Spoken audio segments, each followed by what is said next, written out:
This podcast has been made possible by Profix Software.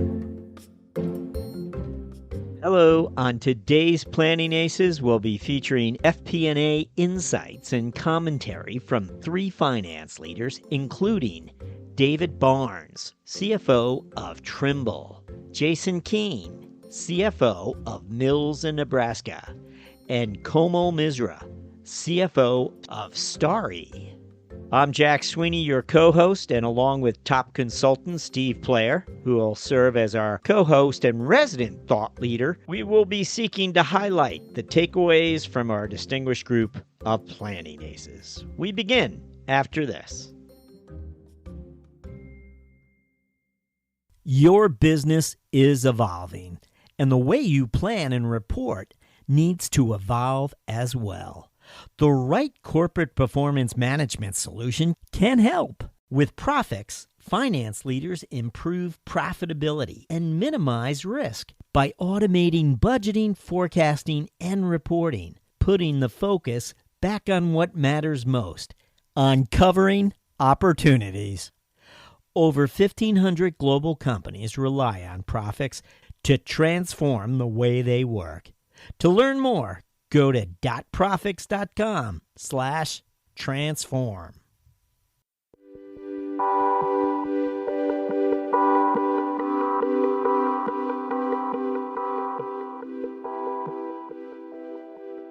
Hi, it's Jack Sweeney, and I'm here with our thought leader in residence, Steve Players. Steve, as always, good to have you with us. And what did you make of our latest lineup of Planning Aces for this episode? Did you ever come up with an episode date for Jason Keene from Mills in Nebraska? Yes, I did. And he will be on CFO Thought Leader episode 811, which will be released actually within days of this Planning Aces episode coming out. But just so our listeners understand, I'm always trying to catch up with Steve as he travels or is participating in different events and try to brief him as to the types of finance leaders we've been speaking with and who we think might be a nice fit for Planning Aces. But Steve was out and about. Actually, I want to ask you about the conference you went to, but we'll get to that. Tell us about the lineup, though. What did you make of it? They really come from deep perspectives. If you look, Jason Keene essentially has been in the construction industry his entire career. And so you see a lot of kind of how he's developed and how that's moved through. You go to David Barnes on the other end, and Barnes never even trained to be an accountant. So you see his kind of backward end. You see Komal Misra coming at it from a kind of a slightly different approach as she's come in. But they're all really talking about, in many cases, similar things when they're talking about where we are. They're all thinking about, what's happening with the technology, what's happening with digitalization.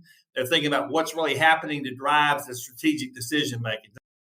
Now, before we jump into our Planning Aces featured this episode, Steve, I know you were at a conference. You related a few facts, and in fact, some of what you just highlighted regarding what these Planning Aces have in common was perhaps echoed at the conference you attended earlier in the week. Can you give us the scoop on that? And then we'll begin to feature our Planning Aces. But tell us something about what you were up to there. So earlier this week, the Institute of Management Accountants, the IMA, had their annual conference that they've renamed the Accounting and Finance Conference. It was down in Austin this year. So I got to drive down there, and it's a JW Marriott, beautiful place just off the river.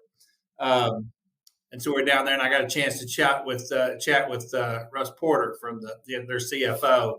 He did a really nice panel discussion. I will say, Jeff Thompson, the IMA, did an excellent job of really putting together a very thoughtful and meaningful conference in that they very strategically use their keynote addresses to focus on key messages that the audience really needs to hear. They didn't waste anything on exports authorities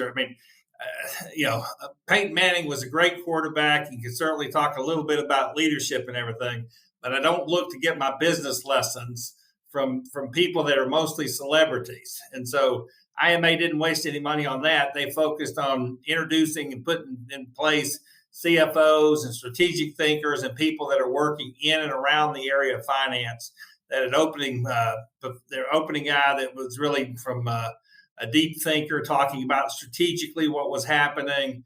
They had one of their last sessions was on diversity, equity, and inclusion, and they had a lady that basically had led that effort. She had been in HR for the NFL and had gone through a number of things, had gone and become the first inclusion officer for the Atlanta Hawks, created a model that the entire NBA uses now. And then she had corporate experience with Starbucks and I believe Marsh McLennan or Mercer, one of those firms. But anyway, it was her whole message was just really, really interesting. And she was both very personal storytelling and very, very vividly having lived, and just to have that kind of quality, it was just really, really well done. So there is a reason the IMA came back from what a lot of people had written them off as not going to survive. But Thompson has done a great job working with his board.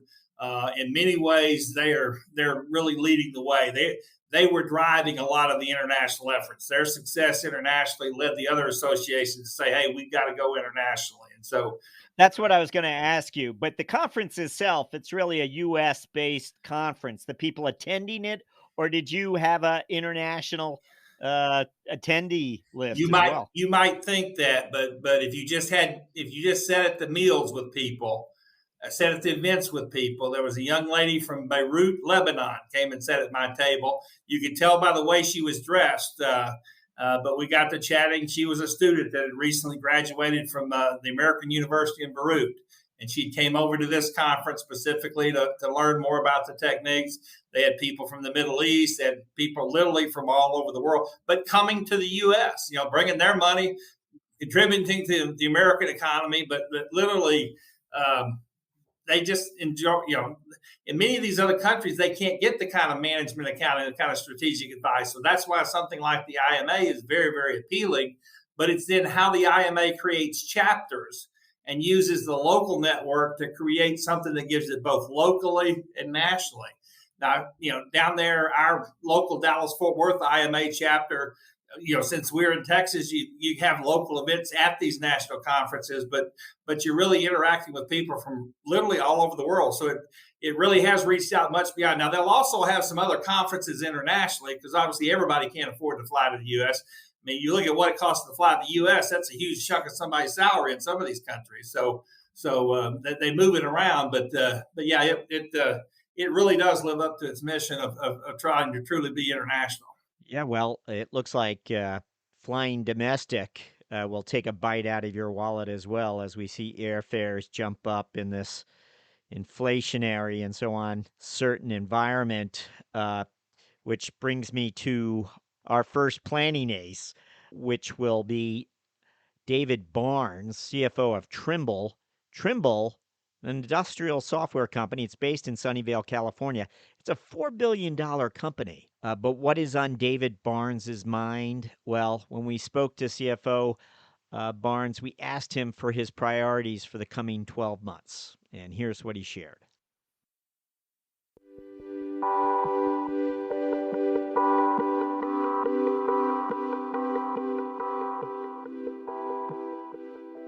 We are up to our final question. Time's gone fast. We appreciate it, David. You had some really thoughtful answers for us, so thank you. We'd like you to look forward finally for us. And we were looking into the future a little bit with you about Trimble, but over the next 12 months, what are your priorities as CFO of Trimble? What would those be? I think for Trimble and probably every organization out there, we're more and more aware than we ever were that the world is uncertain. Who would have thought that we'd have a pandemic looking back a couple of years ago? And I can tell you, even 6 months ago, I thought we would be much more clearly past the impacts of that pandemic than we are. Who would have thought there'd be a conflict and a war in Europe of the scope and scale that we've had? So my focus going forward is rooted in the humility to know that neither I nor anybody else can predict with confidence what's about to happen. We have great conviction on our strategy here. We've got a great proposition. The business we're building off is really good. We know how we can add value to our customers in the industries we serve, but we don't know what the markets will be like, what the economy will be like in the next 12 to 18 months. So I spend every day with my teams working on how we can be flexible and nimble, how we can pick up early warning signals that the markets are moving in a different direction, and how we allocate our resources, our capital, our people in a direction that will make us most resilient when this next wave of change comes by. In the world of finance, at my time, when I was in business school, a lot of financial leaders were very focused on these highly analytical frameworks of shareholder value. And the more interesting and more recent work is all about handling uncertainty and developing agile approaches in a highly uncertain world. That's what I'm focused on, and I think that's what finance leaders everywhere need to be focused on.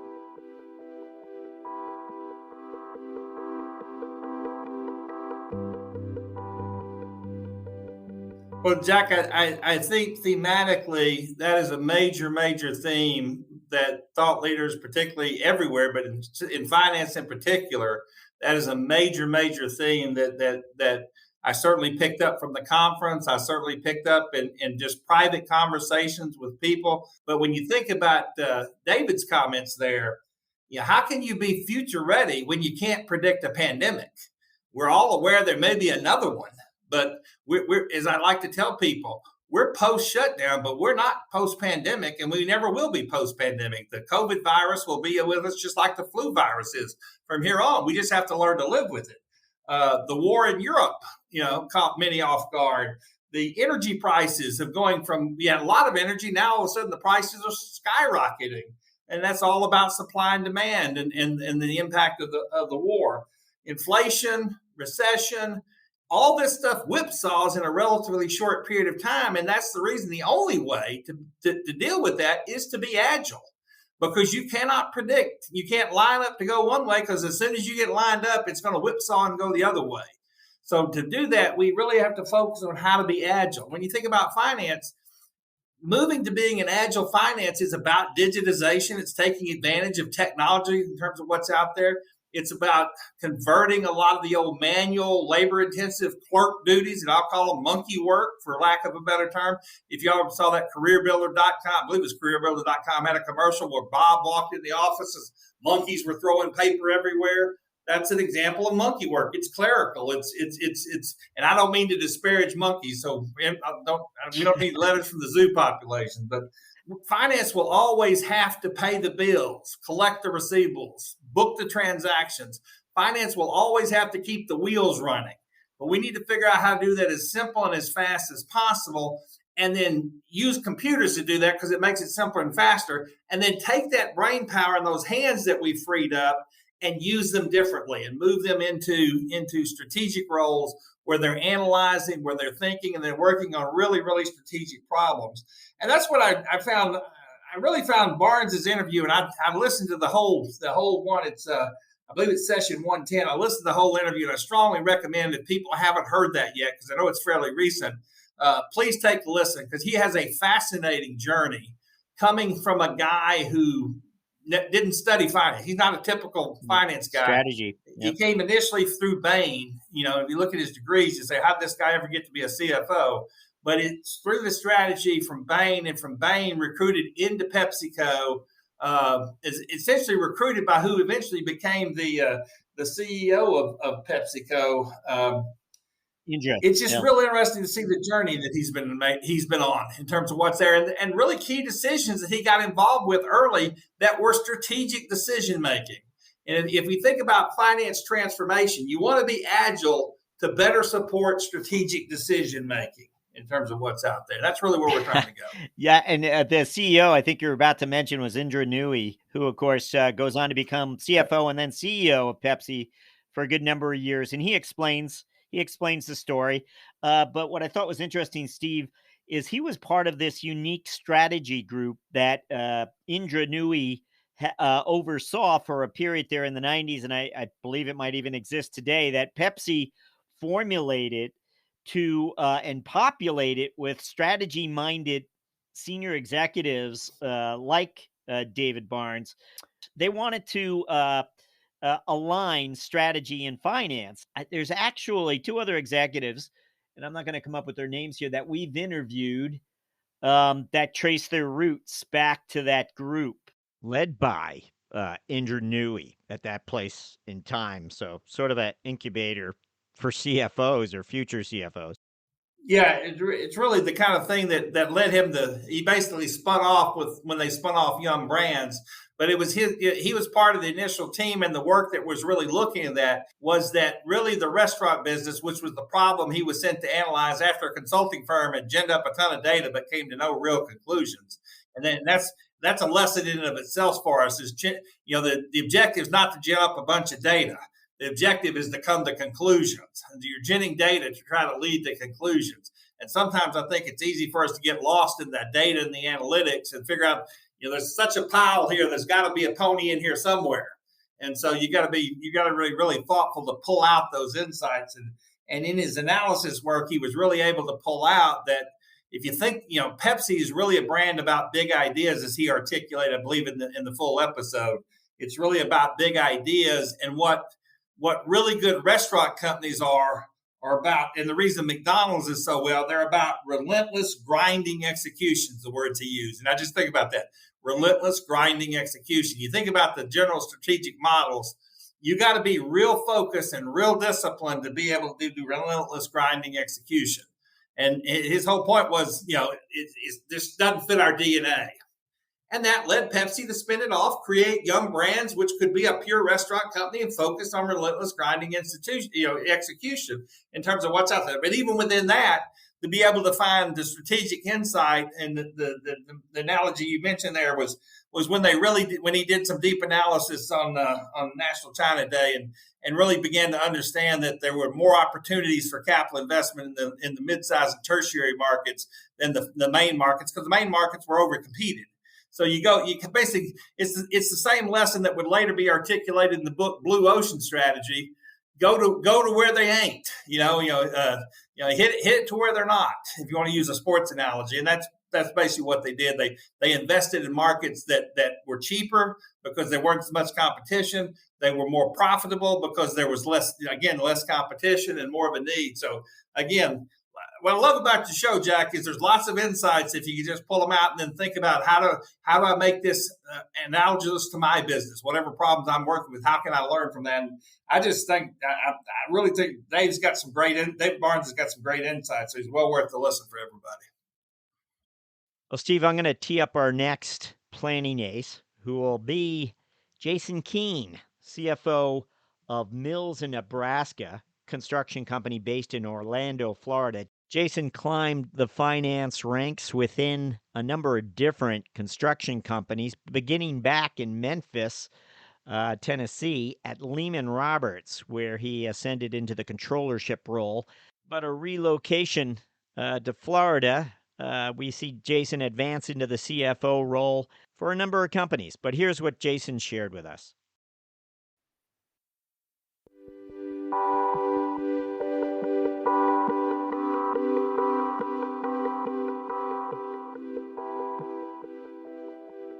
To give you perspective on growth, in 3 years, this company grew 2.5 times the size from when I joined it. It scaled from a couple states to 6 to 7 states. So it did really big growth. Because when you're looking at the bridge building world, it's large projects. So you're picking up a project here, you're picking up a project there. So what I learned in this role, and I think what really happened here is I was stepping into my first CFO role, is the things I'd seen in the first company, from building great process, team, and scale, had to be done at a much, much more rapid pace because we were growing like crazy.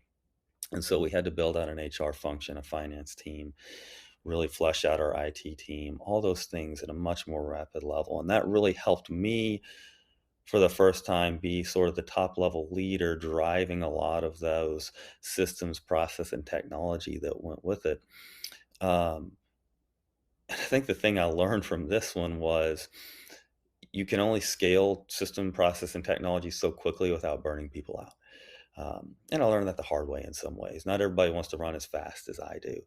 And so that was one of my biggest takeaways from this company is high growth requires high effort.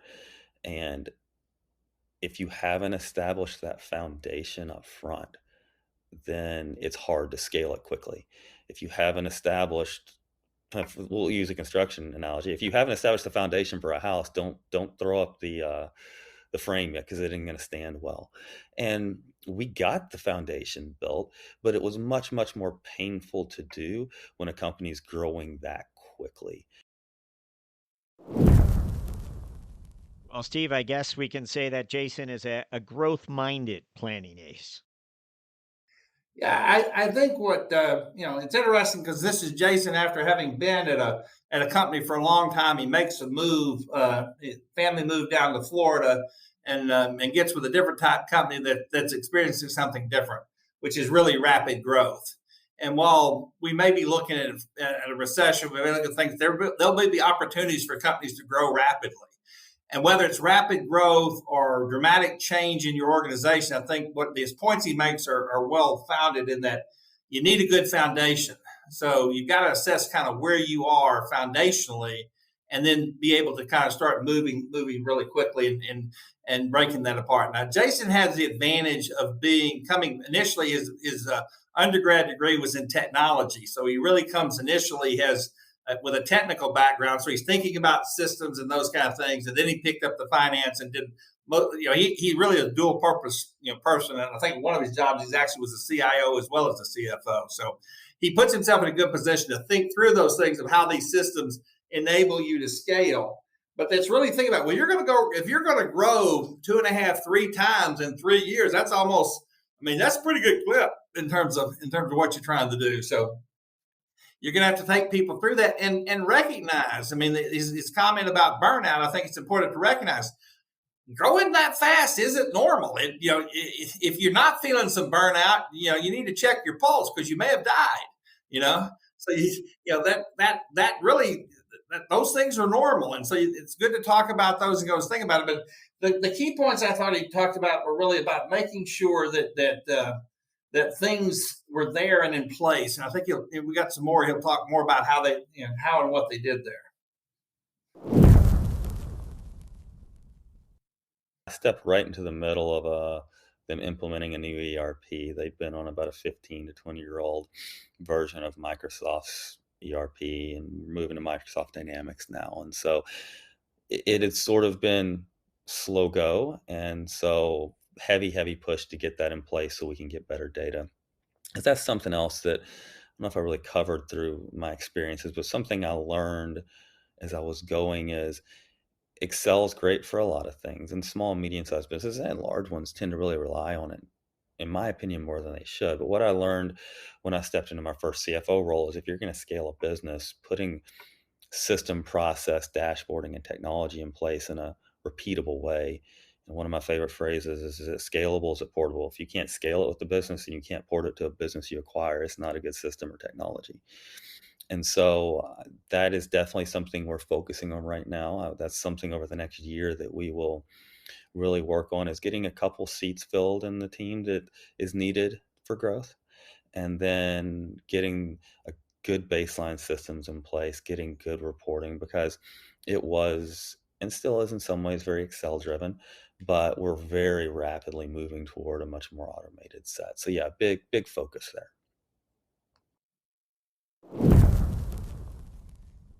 In the second half of this clip, I think Jason's really given us a core message. I wanted to hear it because this is from a technology-driven CFO.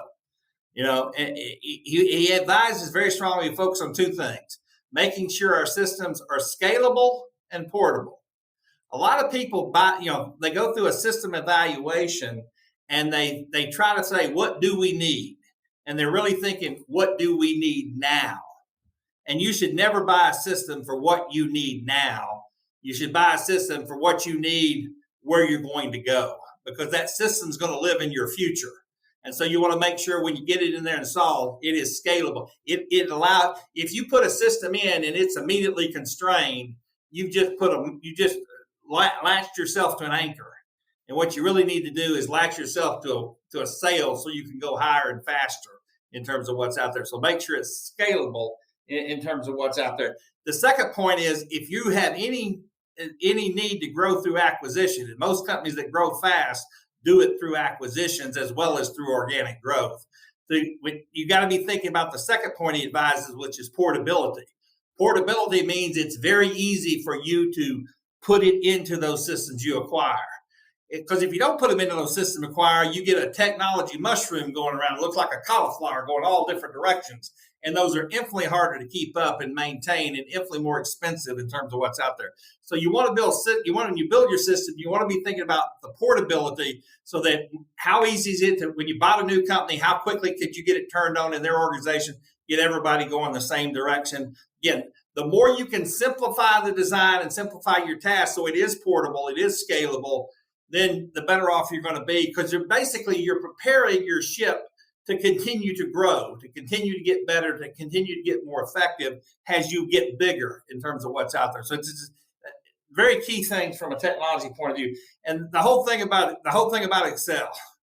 One way I look at this is, just count the number of Excel applications or Microsoft Access applications you're using. If you're using those tools that were great personal productivity tools, if you're using those for more than 2 people, it's time to be thinking about what we're going to do to upgrade, because they are not very scalable or portable, simply because they weren't set up to have the right control environment. And that's what you got to work your way past.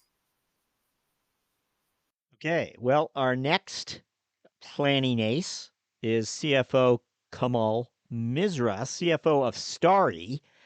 And Starry is an internet service provider popping up in many geographies quite quickly. If you haven't heard about them yet, you might soon.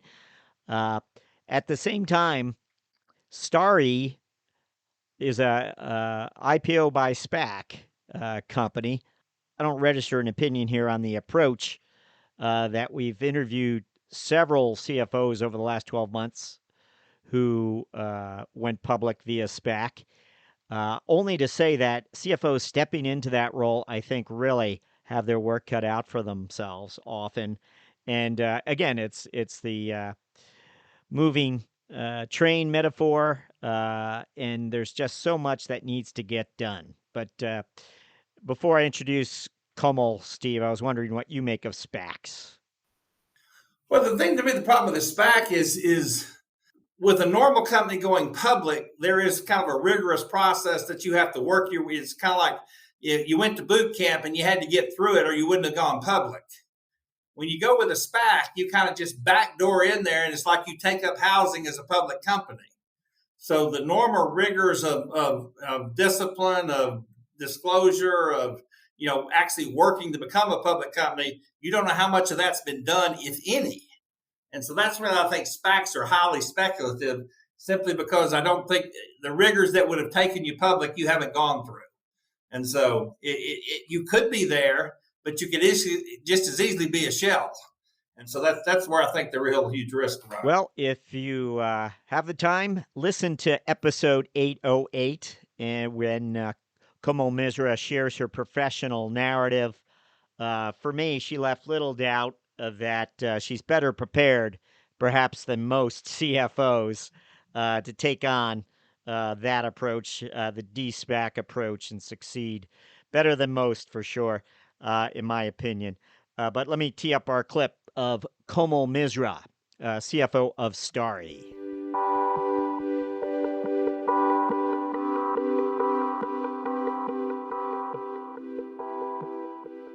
My thinking, the way I think about finance is that finance always needs to be flexible and nimble to help deliver on business goals. So I've always kept that in mind in thinking about how to set up a finance team. So when I started at Starry a little over a year ago, our focus at that time was to get the D-SPAC done and to do whatever was needed for a public listing. So I came in, there were a couple of small team changes that I had to make, nothing that material. But I did make a few key hires in order to enhance our external reporting functions, to hit something called SOX compliance, which I knew that we needed to do. But by and large, I think it was a great team I inherited. And with a few changes, we did really well. But going forward, when I think about what we need in the finance team, I think the overarching theme for me is I need to have smart and strategic people within the finance team so that they can truly drive real business decisions, which are important. I mean, we are right now at very early stages of our growth. And I'm starting to recognize that we need something called a strategic finance function within my team, which is honestly what I started my career as when I made the transition from investments to finance. And so I'm building out that team as we speak.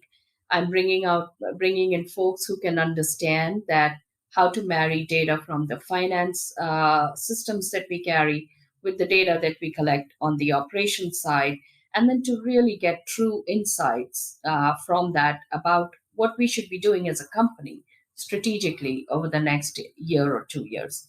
So that's a very key part of a team that I'm building out. And then, other than that, I think every CFO today is trying to deal with what it takes to be a company that has telecommuters.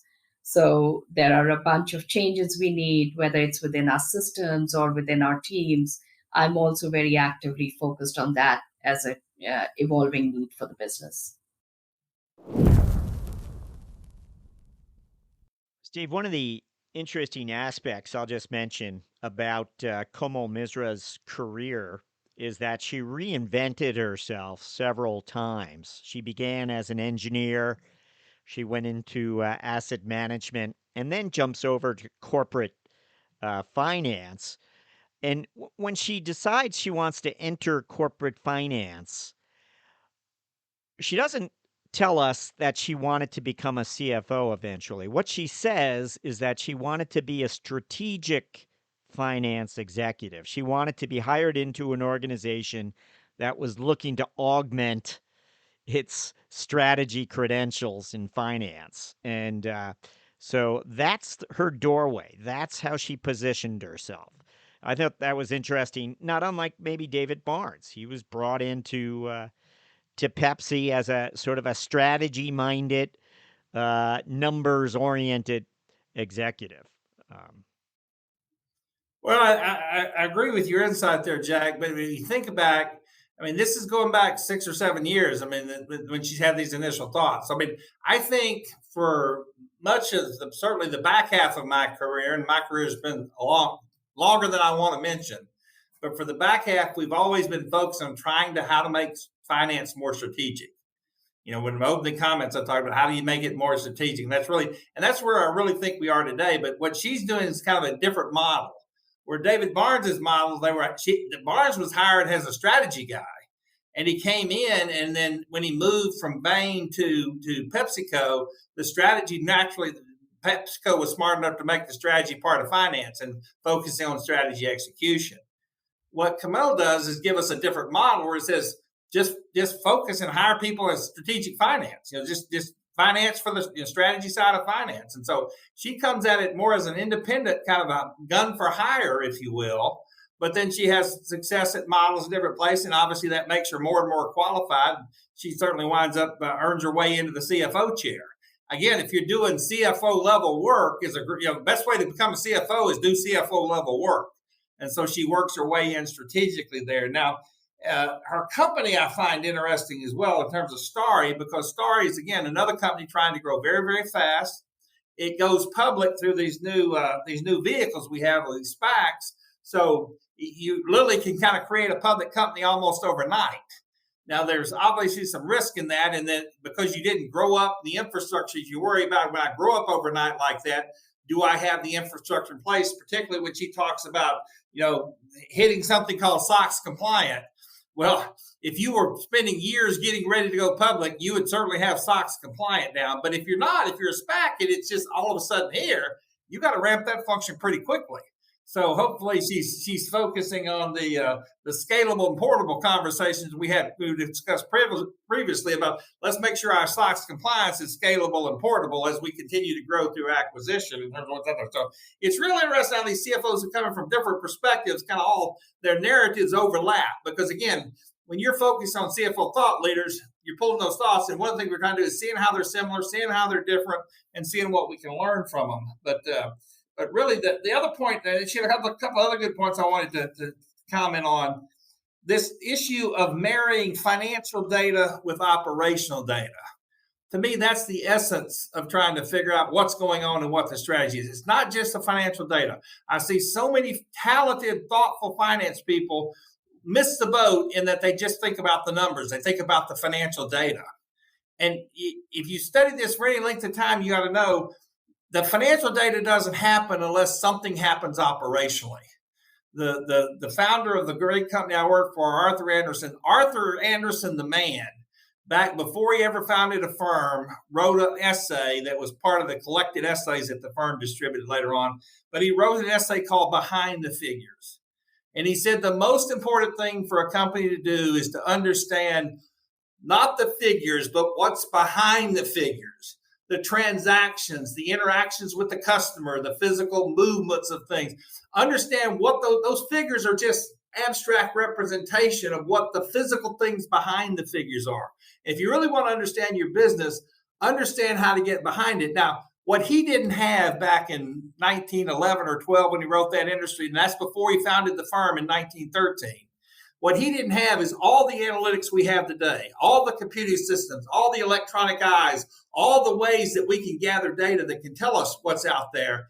And those kind of things are really, really available to us today, so we can see what's behind the figures so much more powerfully than we've ever seen before. And so, that's really key to kind of being strategic and again, evolving issues. One strategic thing we've all had to learn through the pandemic is this whole issue of telecommuting or hybrid work, or only working from the office a couple of days a week. I mean, the ways we can work now are certainly revolutionary compared to what we would have even dreamed of 3 to 5 years ago. And but I will warn you, that's just one issue today. We're going to get more and more of these as time goes forward, and it's going to open up where people can live, where people can work from, how people can collaborate, how people communicate, and what we need. And we still got a lot to learn on that. So it's an issue we're working with now, and we're going to keep working on until we get it figured out. Steve, I do have one other short clip from CFO Misra where I'm asking her about different business dynamics that she's trying to measure, trying to drill down on, and just want to share that with you and get your quick thoughts on it.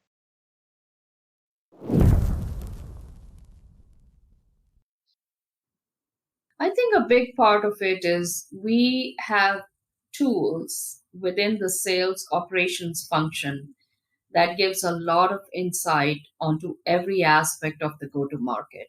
Which promotions resonated with customers, where did we get the most success in terms of moving a customer from a cable provider or a Fios or whatever else there is that's available to them for broadband services. Once we bring them in, we track very closely what does or doesn't resonate with them as a customer service experience. And then in addition, we track when customers leave us, why do they leave us? 90% of our customers leave us because they're moving to a different location where we don't offer service. Starry is still a high growth business, but we are small compared to many of our peer groups. And so many customers will actually send us emails and write us letters saying, I wish you offered service in XYZ city that I'm moving to, but since you don't, I have to transition to a different broadband service provider. So we do actually, I think one thing that we've taken pride on is the best way to maintain our NPS scores is to make sure we delight our customers all day and every day.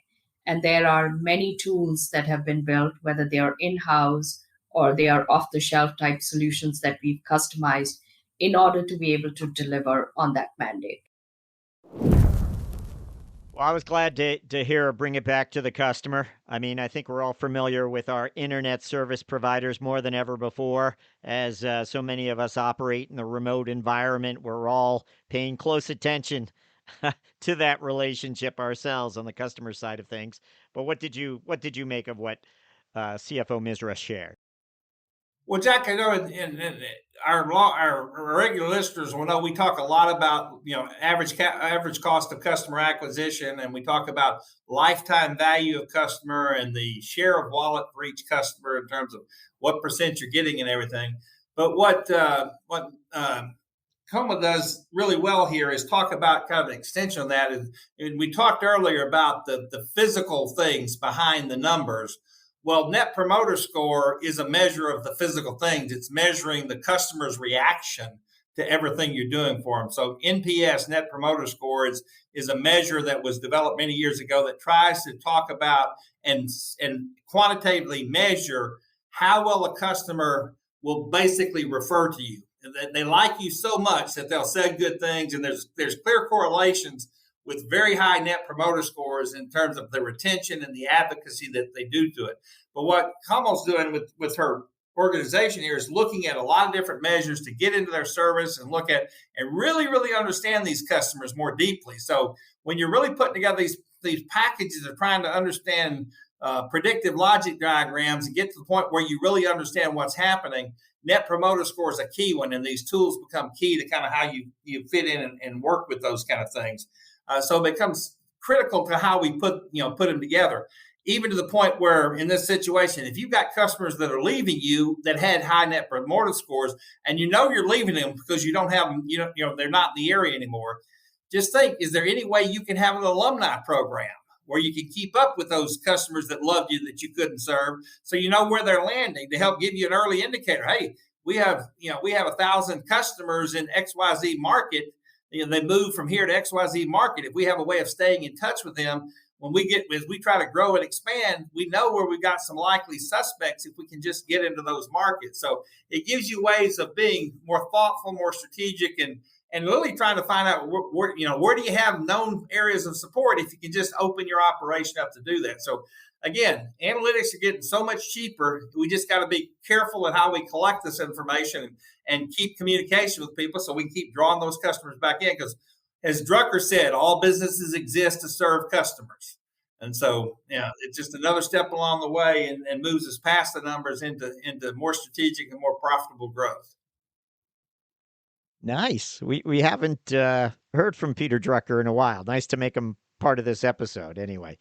But Steve, thanks for being part of this once again, allowing us to share our planning aces with you. And also, I meant to ask you earlier, what were you presenting on, or the discussion group that you're a part of at the IMA conference? What was that? What were you talking about? Well, Jack, I was giving a presentation with Gretchen Stepke, who is one of the key transformation leaders at Holt Caterpillar. And Holt Cat is the largest Caterpillar dealership in the country and one of the biggest in the world. And we were presenting the day after Caterpillar had made their announcement that they were moving from Deerfield, Illinois, down to Irving, Texas, in my backyard. So I'm very excited to have them coming down. But one of the reasons that I think that's attractive for them is because Holt Cat has just done a marvelous job of leading through a great amount of uncertainty. In 2009, they eliminated their budgets.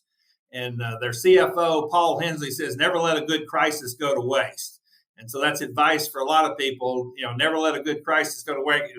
We've got multiple crises that happen right now with inflation, with the potential recession, with the war with the Russian war in Ukraine, destroying the food crops for 40%, putting threats on 40% of the world's grain crop, as well as numerous other agricultural commodities.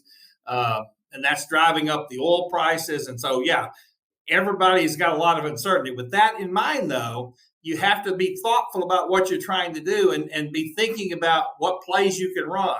And the more you can be thinking about, my company's called Future Ready, because to be future ready, you have to think about what could happen. And if so, what would I do to counteract it?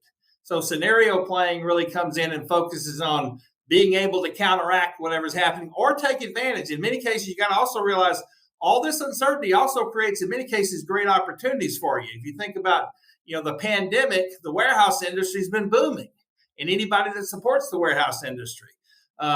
There will be challenges as we go through, but you just got to figure out how do we navigate that in terms of what's out there. The main thing you have to do is A, not be paralyzed, and then B, be strategic about your decisions. You can't do, the impulse is that I need to do everything.